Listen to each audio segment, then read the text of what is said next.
এই প্ৰতিবাদটো আছিল প্ৰায় 3 বছৰীয়া প্ৰতিবাদ। আজি গুৱাহাটী বিশ্ববিদ্যালয়ত 2023 বৰ্ষৰ পৰা নামভৰ্তি কৰা FIMP ছাত্ৰ ছাত্ৰীসকলে এই সমস্যাটোৰ সৈতে তেওঁলোকে ভুক্তভোগী হৈ আছিলে। আজি অসমৰ আন প্ৰতিষ্ঠানবোৰত যদি ইনকাম চাৰ্টিফিকেট বা ৰেচন কাৰ্ড থকাৰ ফলত তেওঁলোকে ফি ৱেইভাৰ পায়, কিন্তু গুৱাহাটী বিশ্ববিদ্যালয়ত তেওঁলোকে প্ৰায় 18 বা 30 হাজাৰ প্ৰতি 6 মাহৰ মূৰে মূৰে তেওঁলোকে পইচা দি কিনে তেওঁলোকে নামভৰ্তি কৰাৰ তেওঁলোকে কৰিবলগীয়া হৈছিলে। আৰু আজি আমি দিনজোৰা কাৰ্যসূচীৰে আমি প্ৰতিবাদ কৰিছিলোঁ, আমি ৰাজপথ অৱৰোধ কৰিছিলোঁ। আৰু এইটো আমাৰ কোনো কথা নাছিলে যে আমি জনসাধাৰণক আমি কিবা অসুবিধাৰ সন্মুখীন কৰিম।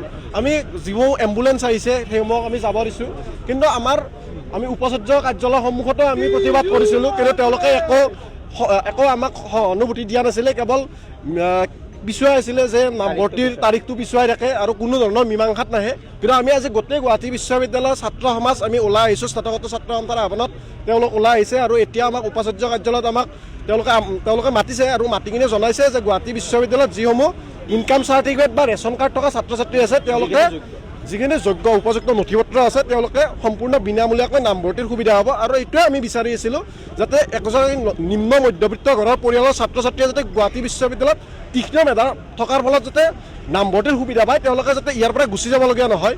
গতিকে আৰু তেওঁলোকে আমাক জনাইছে। আৰু আমাৰ যিটো 7 আৰু 8 ইয়াৰৰ ছাত্ৰ ছাত্ৰীসকলে আমাৰ স্নাতকোত্তৰ পৰ্যায়ৰ দৰে নামভৰ্তিৰ সুবিধা পাব।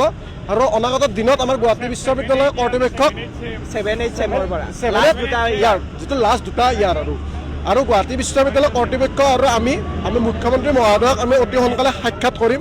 আৰু প্ৰতিগৰাকী ছাত্ৰ ছাত্ৰীয়ে যাতে অতি ন্যূনতম এখন মহাবিদ্যালয়ত যাতে তেওঁলোকে 7,000-8,000 টকাত যেনেকৈ নামভৰ্তিৰ সুবিধা পায়, গুৱাহাটী বিশ্ববিদ্যালয়ৰ 5 বছৰীয়া ছাত্ৰ ছাত্ৰীসকলে FIMP ছাত্ৰ ছাত্ৰীসকলে যাতে সেই সুবিধাটোৱে পায়, তাৰ কাৰণে আমি আহ্বান জনাম।